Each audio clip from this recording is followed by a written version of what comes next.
Well, I guess, Rachel, firstly, thank you so much for being willing, like, especially for me, who I don't know you personally. I'm like, Jordan, I've only heard wonderful things through Jordan. I guess if you could just start by, I guess, painting a bit of a picture, like telling us where you grew up, like those sorts of things, just to give people a bit of an introduction to who Rachel is, I guess. Okay, sure. So I grew up in Brisbane, and then I met my husband when I was 19, and we got married fairly young. I think I was 23, he was 22. And then we moved down to Melbourne and lived there for a few years. Had our first son, who is now 8. And then we moved back to Brisbane, where we had our second son. Lived in Brisbane for a few years while he worked fly in, fly out. And then we moved back down to Melbourne for 3 more years. And now we're back in Brisbane. Nice. Yeah. Beautiful. So Rachel, for those who don't know you, the last few years have been really tough on you and your family, but you've managed to overcome the adversity that you've faced. Would you be able to give us an overview of what it is you went through and the challenges that you faced over the last few years? Yeah, sure. So in 2019, I was having some like health issues, and I wasn't sure what it was, but I knew that it seemed to be quite bad. So I went to a doctor and I tried to get a colonoscopy, and that was in January. I had to wait quite a few weeks to get my colonoscopy to come through, and in that time I found out that I was pregnant with my daughter, and so they cancelled the colonoscopy on me. So fast forward a few months, after lots of doctors' trips, quite a few invasive procedures, and I found out that I had bowel cancer. So I was 32 at the time when I found out, and doctors had been telling me for that whole period that I was too young to get bowel cancer, and that it was probably just pregnancy symptoms and hormonal symptoms, and to not worry about it. It's not going to be anything bad. And then I found out that I in fact did have bowel cancer. And so immediately when finding out, a 2-part question here, what was your response to, in a way, the doctor failing you in telling you that it wasn't possible when you were that young? And secondly, what was your reaction? How did you feel to finding out? There was several doctors. So I went from GPs to gastroenterologists. I went to the hospital, had a flexible sigmoidoscopy done, went to more doctors, and so it was multiple doctors that had told me that I wasn't, and I just had a really strong feeling. Like, I'm pretty good at knowing my body and knowing when something's wrong, and I really had a really bad gut feeling that something was really wrong. So I just kept pushing and pushing until they finally took me seriously, which was difficult because a lot of them did make me feel like I was just being an idiot and that I had no idea what I was talking about. So when I finally went to the doctor who did take me seriously, and she's the one that diagnosed me and found the tumor, I was obviously upset and finding out that I had cancer, but at the same time I was relieved that finally someone found it because I had a sigmoidoscopy 12 weeks before that and it hadn't been found. So yeah. Sure. Yeah, wow. I just want to firstly say, like, for me, the first time hearing that, I'm like a little bit speechless, because that would have just been, I can't even imagine how hard that would have been.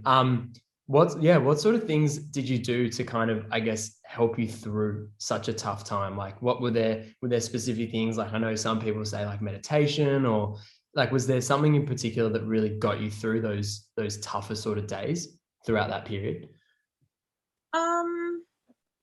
I think I had a lot of family support, a lot of friends coming down and helping us. My husband had to pretty much stop working or like limit the amount of work that he could do because we have the other two kids.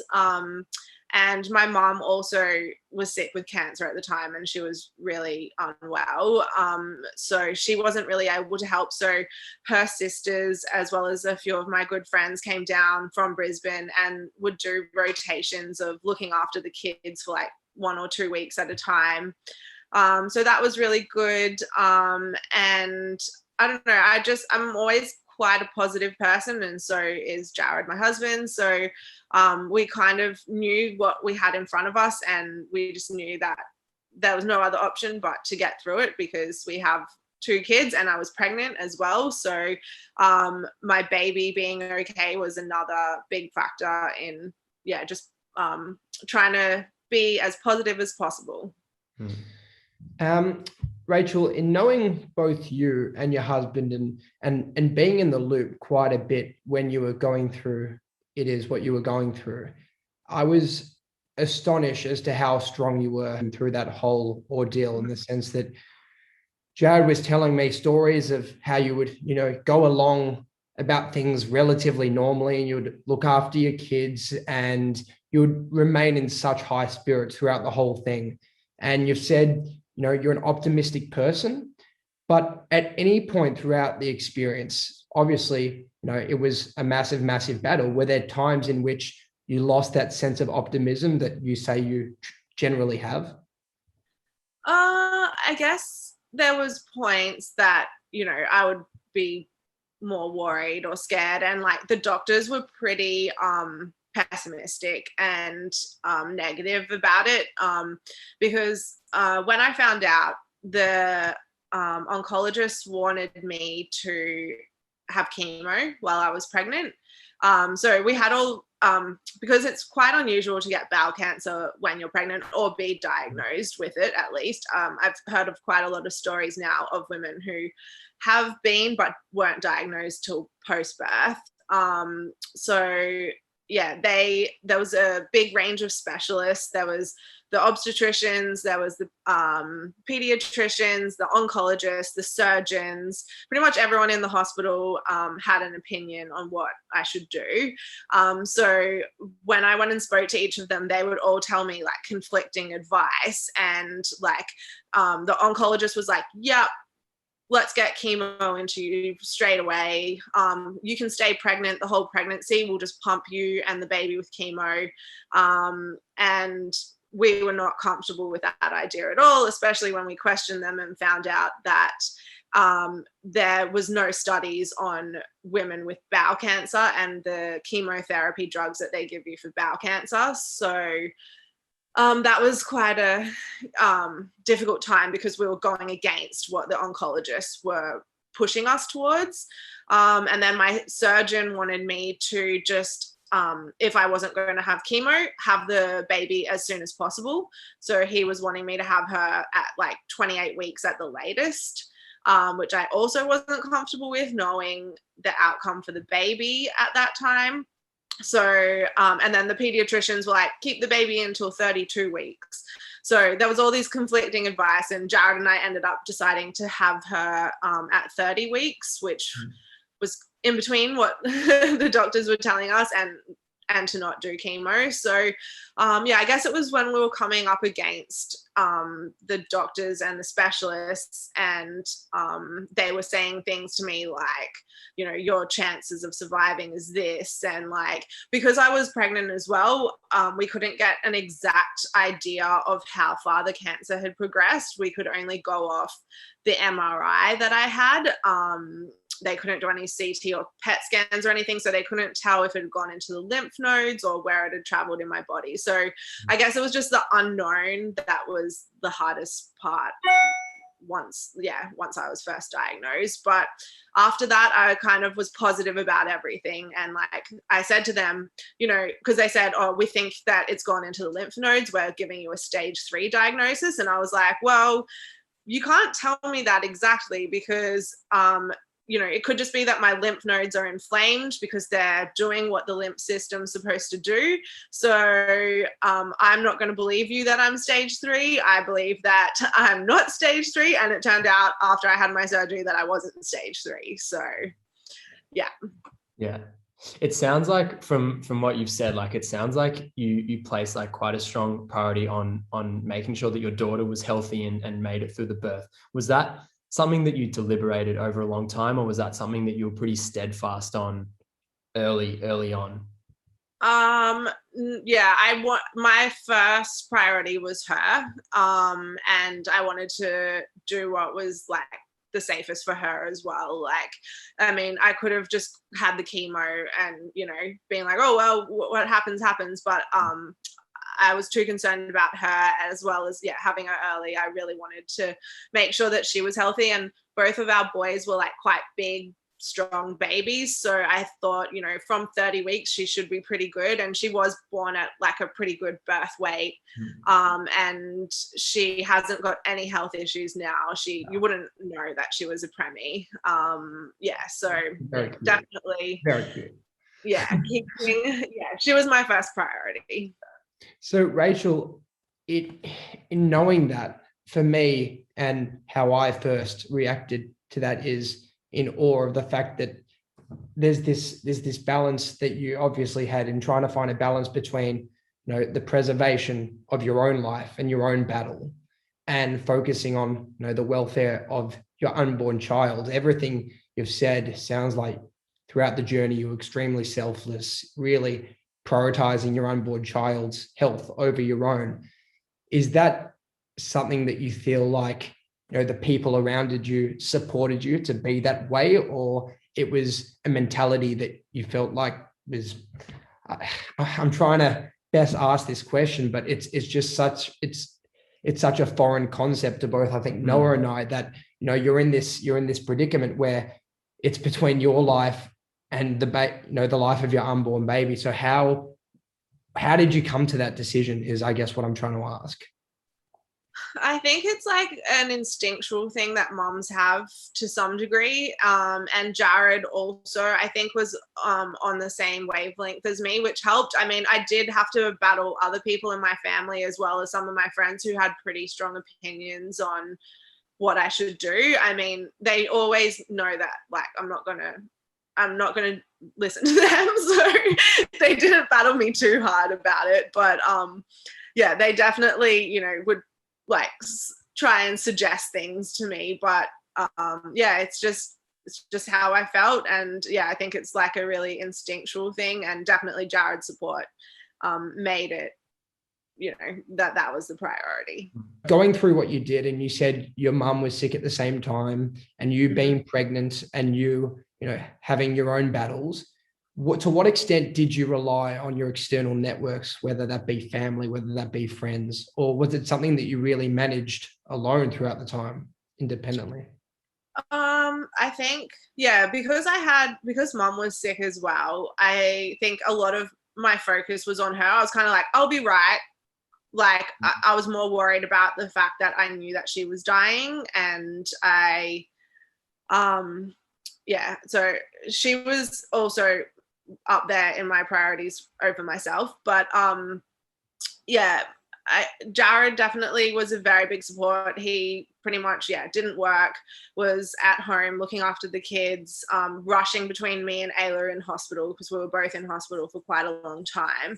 And having all of that family and friends there was a massive support as well. Like, we wouldn't have been able to get through it without them.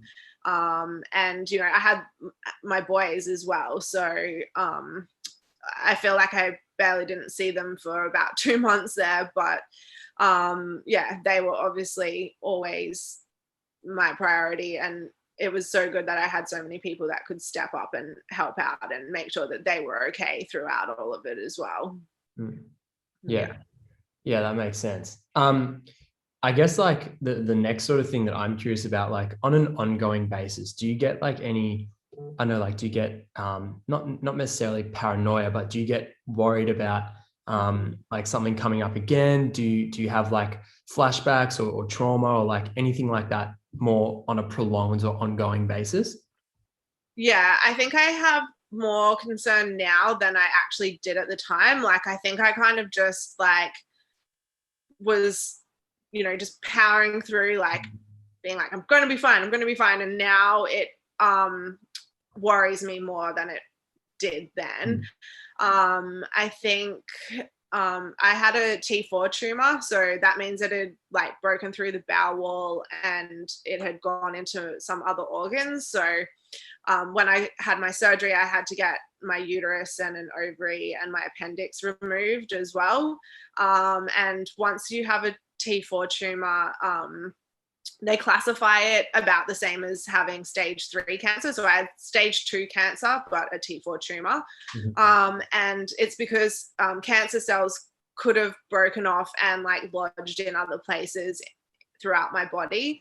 So I have to have CT and PET scans every 6 months for the next 5 years. And every single time it makes me feel sick for like a week leading up to it, and then until I actually go in. And I went last week actually to my oncologist up here in Brisbane, and just waiting in the waiting room, like my hands are sweating, I'm like super nervous, and I go in and he's like the slowest person ever to deliver good news. I'll like go in there and he'll be like, oh, how are you going? I'm like, yes, I'm fine, just tell me I'm fine. And so yeah, I do definitely get nervous and worried, and like he's told me before that the first 18 months is the most concerning, because usually if it has broken off and it's going to like, be in my abdomen or something, it will come up within the first 18 months. But until 5 years, I'm just considered in remission, but not, not free from worry. So you speak a lot about like positivity and mindset. Do you think that's probably like the biggest sort of takeaway or the biggest learning that you've taken from that period, is that kind of mindset and positivity? Yeah, I think so. And also advocating for yourself. Doctors aren't always right. They don't always know everything, and they do get things wrong. So if you feel that there isn't something right in your body, then you should push as hard as you can to make sure that someone listens. So I think, yeah, those two things are definitely what I learned from it. Yeah. Well, it's your story on behalf of both Noah and I think everyone who's going to listen to this. It's such a remarkable story, and the challenge that you faced with your own health, with that of your mother, and with that of your unborn child, to go through as much as you did and to remain as optimistic as you were is truly incredible. And the fact that you've been able to come and speak to us and open up about it and discuss it. And I guess for some people, just, it can be like reliving the experience. So thank you so much for just giving us your time, and for being willing to open up and talk about it. And if it can help anyone out there, it's a massive bonus. And we hope that what you've said can help people out there. But just thank you for sharing as a whole. No worries. Thanks, guys. Yeah, I would just jump in and quickly just echo what Jordan said. Like, I feel privileged to have heard and like been able to have this conversation, just heard your story. So yeah, Rachel, thank you so much. Thanks, Noah.